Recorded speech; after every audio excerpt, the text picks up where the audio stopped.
Hey, welcome back everyone, Toyz is here, and I'm back yet again with yet another Wondercon 2023 roundup video for you all. Spent all of this past weekend Saturday at Wondercon exploring all the latest and greatest, and we'll be talking about every cool thing that I saw. It was a nice time. I saw a lot of great friends. That was the best aspect of it, not gonna lie. There wasn't a huge amount of things going on. Let's be honest, especially in terms of the toy world, right? We'll see some things from Bandai, we'll see some things from Super 7 and some other awesome toy-related things, but in terms of the totality of the convention, it was just a nice, intimate convention, if anything. It wasn't that big hullabaloo like San Diego Comic-Con, but then it kind of got swap meet-ish, you know what I mean, at the same time. A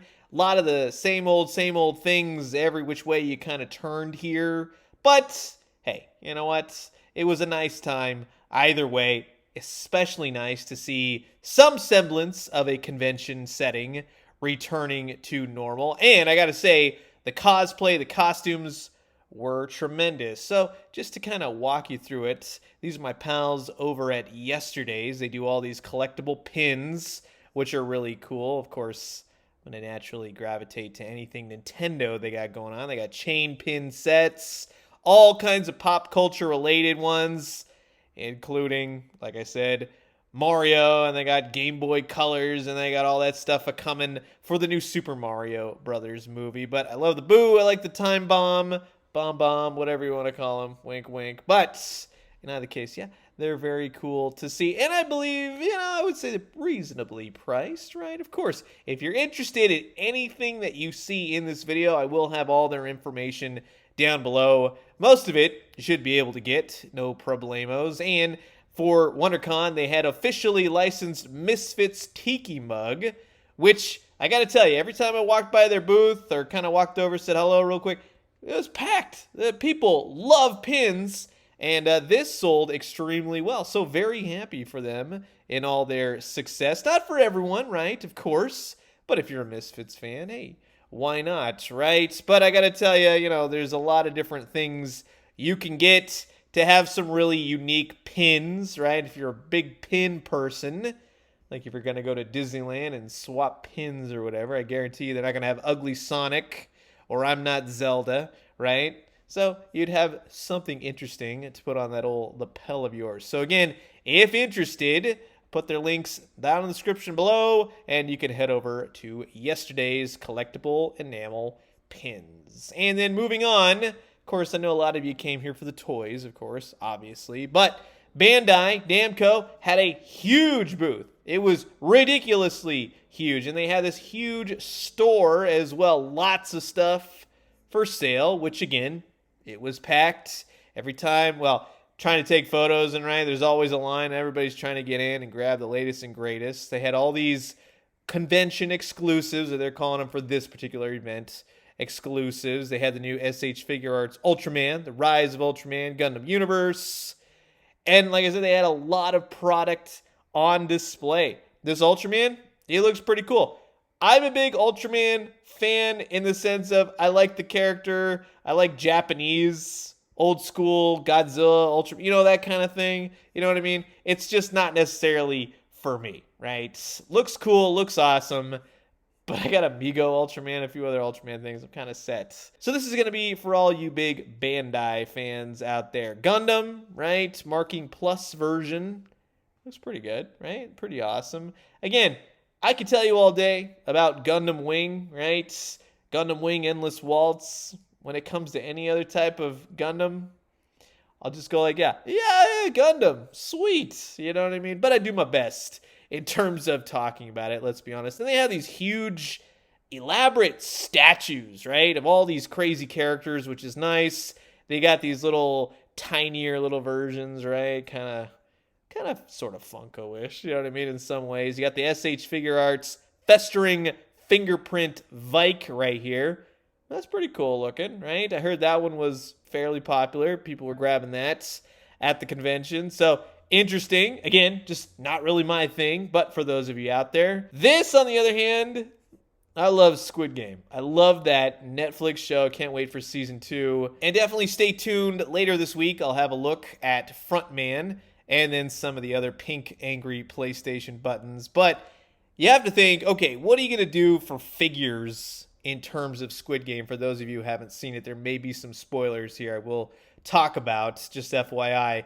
But I mean, to get the main character, older gentlemen, things, do they make for good character figures? I don't know. But they got the creepy doll, the red light, green light, kablam doll. You know what I'm talking about there. So I think Frontman and the PlayStation buttons, they work. You got some smaller chibi looking figures. But of course, we're going from Squid Game now over to Kamen Rider. And it looks pretty good. Very intricate, well-designed figures. I got to give it to them.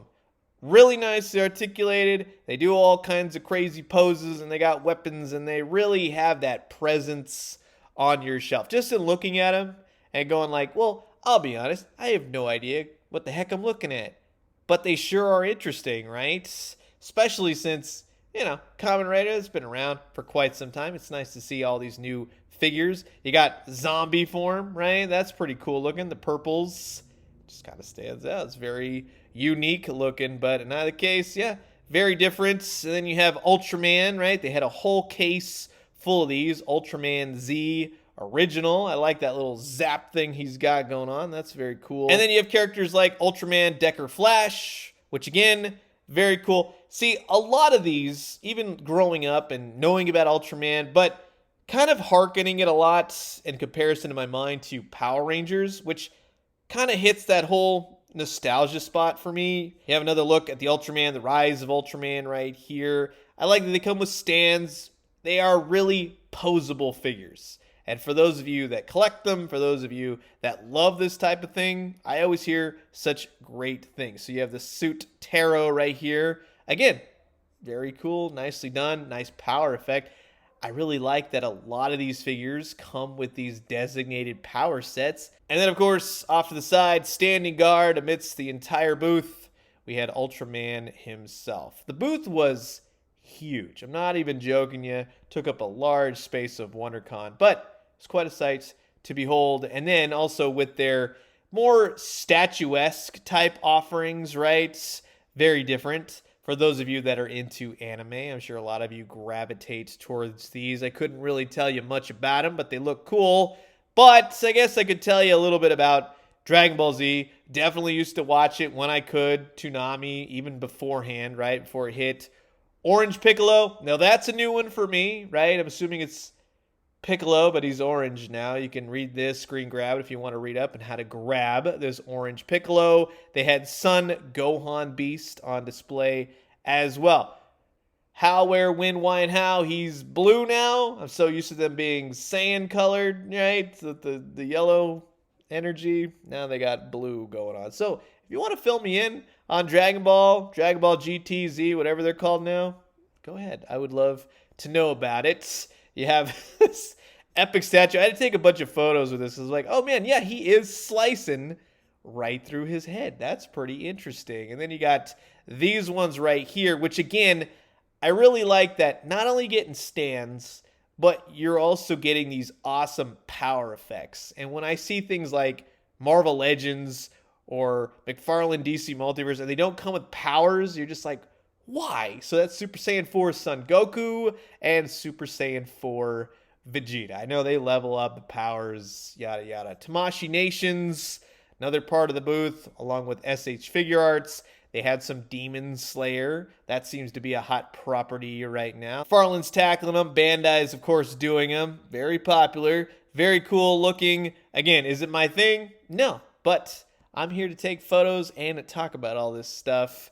And I just love seeing all these new things on display. It is a lot of fun to go through the booth and go, okay, well, that's pretty darn cool. Like, I have no idea what this is right here, but that's pretty rad, right? And then, of course, you have Monkey D. Luffy. Now, I know what this is from, and he's doing his whole not stretchy thing, or he wants to be stretchy. I don't know. But I knew that there's a Netflix show coming. I know a lot of people are not all that stoked on One Piece Netflix, but we'll have to see how it turns out. So this is the SH Figure Arts Monkey D. Luffy, the raid on Ogashimo. If I butchered that, apologies, right? Moving back into Gundam, they had a whole glass case full of them, all the different ones, right? The Gundam RX-78-2, which I'm pretty sure I have a Gundam Universe figure of that. By the way, Gundam Universe, that's a great line. If you've not gotten into that. Now, I'm only collecting the Gundam Wing figures. I did get that original RX-78 Gundam because I just thought that was really cool and old schoolish. But, yeah, I mean, I wouldn't mind grabbing one of those guys eventually as just cannon fodder, right, for my Gundam to slice through.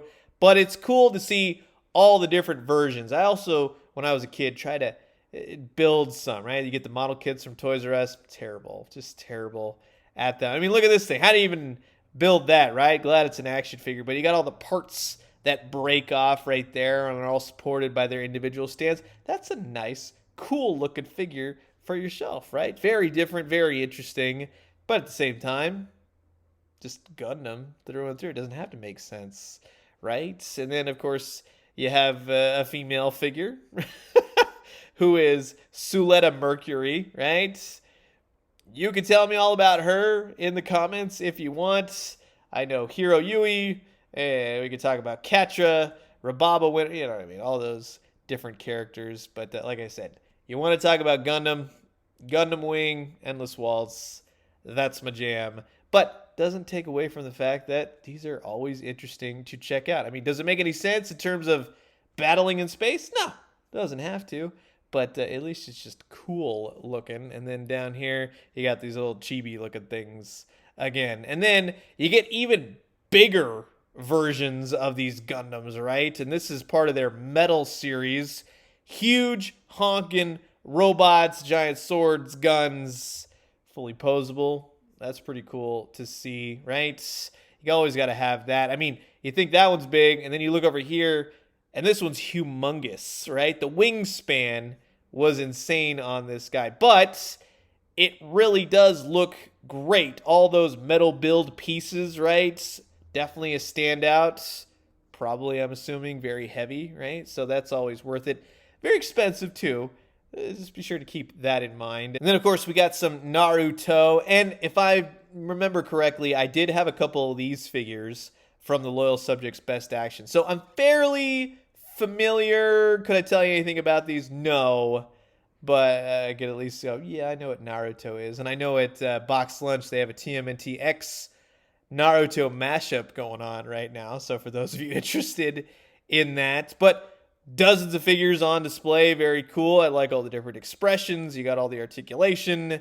Yeah, pretty solid looking lineup right here. For those of you that collect these, how is the line, right? Is it a lot of fun? Do you specifically collect Bandai? Are you more for different companies? Just comment below. I'm curious to know what you think. Because, I mean, everybody knows who Sasuke Uchida is, right?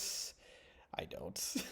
But hey, it's a lot of fun looking at these regardless. As I talked about with the Gundam, you got all these crazy looking statue pieces right here. But yeah, definitely a presence on your shelf. So they definitely did a great job, especially the paint on these things. Now, this was a standout to me. I've heard lots of people talking about this. I know of its existence. This is Chainsaw Man. And I gotta say, I mean, it totally reminds me of Venom, right? With just a chainsaw sticking through his face and coming out of his arms. It's something, after seeing these, I want to check out the show now. So, I mean, it even led me to maybe be interested in grabbing the chain. I mean, it's just a wackadoo looking figure, especially this guy, right? Samurai Sword or whatever his name is. It's just two figures so far. You can see the prices and availability. This is going to be more towards June, and for Chainsaw Man, the other one will be fall in and around. So hopefully you get those if you're after them. And then for one of the last glass cases, they had Miles Morales from Into the Spider-Verse, and he looks good. Super posable on this guy. Comes with webbing, right? Again, talking about powers, how all these superhero type figures should have powers. I mean, look at this guy right here. He's got this giant thing, Pegasus Seiya right here. Giant blast of energy, Really nice looking paint. Total 80s anime looking character to me, which is not a bad thing. I love that style, right? Legend of Zelda-ish in the face. You got this big Gundam right here. You have the VFOS Phoenix, which is at Macross, right? Macross Plus, something like that. And then you have Dragon Ball, Super Saiyan Son Goku. And I love that whole energy blast right there. That's very cool. And then you have Spider-Gwen, or they're really trying to toss out Ghost Pepper. But should be interested, and the movie is coming out as well, along with some Marvel Legends for the movie that are starting to hit a little bit early, if for those of you that are interested. But yeah, that rounds out for the Bandai Namco booth. Now, this was, when I saw it, I was like, I gotta post about it. This looks amazing. So these are obviously from Ninja Turtles, Baxter Stockman. These are two, we'll just say, life-size Mousers, and they look just amazing. They look realistic. They're all made with sort of everyday materials, right? Which, again, I don't know where you start. I don't even know where you begin to fabricate this type of thing. But these were certainly a standout display. I saw it from far away. I go, oh my God, those are two Mousers right there. Just stellar. And if you're interested, these were all designed by Sean Thorson. He's a prop and costume maker. Put the information down below. And this is from Reynolds Advanced Materials. So you can scan this if you like, look them up. I would love for NECA to make something like that, right? You go to the store and buy it. I even got to play some pinball, right? Stern Pinball was there with some of their machines. Of course, guess which one that I picked to play? The Ninja Turtle one. Ever since I saw this crazy cool artwork from the NECA Toyz X Stern Pinball box crate, whatever you want to call it. It had that shredder in there with a cool pinball sheen to him. Very fun machine, I will say that. I actually played for about 5 minutes, didn't die, so that's always cool to see. But yeah, the artwork that they utilize for this is just a highlight. Really makes these pinball sets. And then I moseyed on over to Super 7. Now, keep in mind, Super 7 did unveil one of their reaction Godzilla figures. They did have it on display. They kind of sort of revealed it, I guess, while I was at the convention walking around. So you'll kind of see it in here. But it was largely just, we'll say, a pop-up shop for Super 7. The Ren and Stimpy figures, if you've not seen my video, are awesome. Those are some of my favorite things that they have done recently. Like I said, they had a lot of reaction figures. You had Dr. Teeth, the Electric Mayhem, right? So you got all these new reaction figures coming out if you wanted to grab those. And just largely, people were crowding around buying all kinds of stuff. They even have Threat Level Midnight from The Office, so you could grab some of those figures, which are definitely cool. I resonate more with their reaction figures for The Simpsons and what they're doing with Ninja Turtles, right? Very cool. They translate well. And like I said, with The Simpsons and kind of getting to reveal these Treehouse of Horror, these are fun. These are definitely cool. If you're a big Simpsons fan, especially, there's a lot of fun to be had, especially with Troy McClure, right? They all go together. It's kind of like building a new world of Springfield. They have the Simpson Ultimates. I did take a look at those. Those have some great figures, some wonkiness here and there. Haven't grabbed the glow-in-the-dark foot soldier yet, but if you want to get anything, the glow-in-the-dark Mutagenews Ninja Turtle figures are top-notch. Those are a lot of fun, so I definitely recommend those if you need them. I've had a lot of people talk to me about Animaniacs too. I like the cartoon, but honestly, this is just not something for me. It's something I will appreciate from afar, we'll just say. They have these cool G.I. Joe ones. They had Gem, specifically Pizzazz, right? They had more G.I. Joes all around sort of the base of what they were selling. And then they had some of the new Transformers, which I have gotten a hold of. Those are actually really well done. I haven't delved into their Power Rangers line. I might try and do something with their Power Rangers Ultimates line more towards the release of the upcoming Netflix movie, right? So that might be kind of fun. I'll keep you posted on that. But just in general, the Transformers, like, I got their Unicron, and that's an awesome figure. It's what they had designed back in the day, and Super 7 made it for the Transformers movie, right? This is very cool. And along with all these, Ultra Magnus, Shockwave, Galvatron, and of course, Cyclonus. You could throw Bumblebee in there. He was in the movie for, yeah, a split second or two. And then you got a dead Optimus Prime, which is still just traumatizing. But like I said, I've heard good things. I've heard some people say, yeah, it didn't really match. It wasn't really what I was hoping for. It remains to be seen until I have them in hand. But I take all that into consideration, of course. I'm listening to people. The Green Ranger does look cool. I mean, who doesn't like Tommy the Green Ranger, right? And then you have Thuy Trang, Yellow Ranger, right? She passed away some time ago. Looks like they'll be kind of memorializing her in the upcoming movie, which is really nice to see. And then they also had some Godzilla on display as well. So overall, pretty good selection. Not a whole lot of new, right? And for those wondering, it really is not that type of convention. It's, again, more of the laid-back, kick-back sort of convention where the smaller type companies, toy or otherwise, can have some fun and they can do their reveals without being overloaded by the sheer magnitude that is, let's say, San Diego Comic-Con, where everyone's trying to one-up each other and everything else. You have the new Silverhawks, which, again, much like the Power Rangers, I've heard some good, I've heard some bad.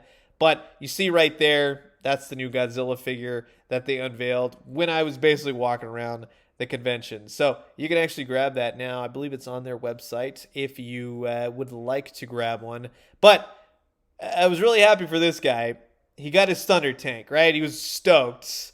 And kind of listening to their conversation, I'm glad that he got it. So that will, of course, wrap it up for Super 7. Not a whole lot being shown, of course, like I said. But it sure was a lot of people buying stuff. That's for sure. And speaking of buying stuff, I did a little shopping. Not too much. There wasn't a whole lot of stuff for me. A lot of new stuff in packaging. We'll just say I really liked this Donkey Kong and the Diddy Kong. I do love it when you see old toys or old video games. Like, I love walking past a booth and seeing a Rob right there. That was just awesome. That caught my eye. Brought me over to the booth, right? The glass case full of N64 games. I have more than my share of old N64 games. I believe for the most part, I even still have all the boxes. Super Nintendo, of course, that's a different story. I sifted through all these different Super Nintendo games. Again, not really looking for anything, but maybe hoping to find some deal. This was really kind of one of those pop-up shops in the convention hall that really wasn't for me. We'll just say I know a couple people, they were there inquiring about games for sale, and they were kind of doing that. Well, it's for this on eBay, and I'll give you that price. So really not for me. This particular guy is always here. He always has all these Marvel Legends and figures in general. He always has all these Marvel Legends and whatnot figures just zip tied to his booth, which, again, when you walk in, you go, yeah, I know that display right there. They had a number of different ones. The old Red Hulk, the old Rhino. That's a good Rhino, by the way. Other Marvel Legends here and there. Even a Solomon Grundy, right? This, anytime you got Mario, definitely catches my eye. I do have a few of these. I stopped. I'm like, let me take a look. They're basically little vinyl figures, right? They're about as tall, if not the same sort of figure as what Jakks Pacific does, right? But they just have more minimal articulation, different feel of plastic, yada, yada. I did find this bag right here. I did see one I've never really seen before, but not something that I absolutely needed to have because, again, I have the Jakks Pacific versions, not starting a whole other Mario line. Although, if you're interested, yeah, they do fit well with Jakks as far as scaling, and they were about $10 each, 3 for $25. However, if you were wondering what I picked up, I got some Batman the Animated Series, Kenner accessories, and figures. I have Ra's al Ghul, I have Mr. Freeze, but they came with some weapons I didn't have, so it was fine. And I've never had this Poison Ivy, so now I just need her accessories. As far as the best cosplay award for me, goes to these dudes right here from the Venture Brothers. And then I got to give a special shout out to Tim's Toys. Again, in walking around the convention, seeing some cool stuff, right? This really resonated with me. So this was a booth. It was headlined as Tim's Toys. There was also Fredericks Figures and Centerpoint Studios. Great dudes. Pleasure talking with them. they have some amazing customized Star Wars figures on display.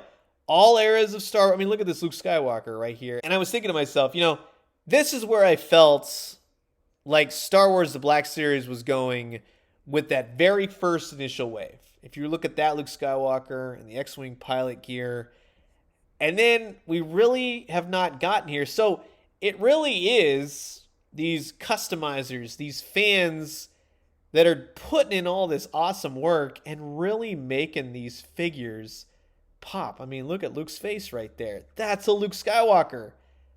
I don't know about that new 2-pack, quote-unquote 2-pack, right? Grogu accessory, right?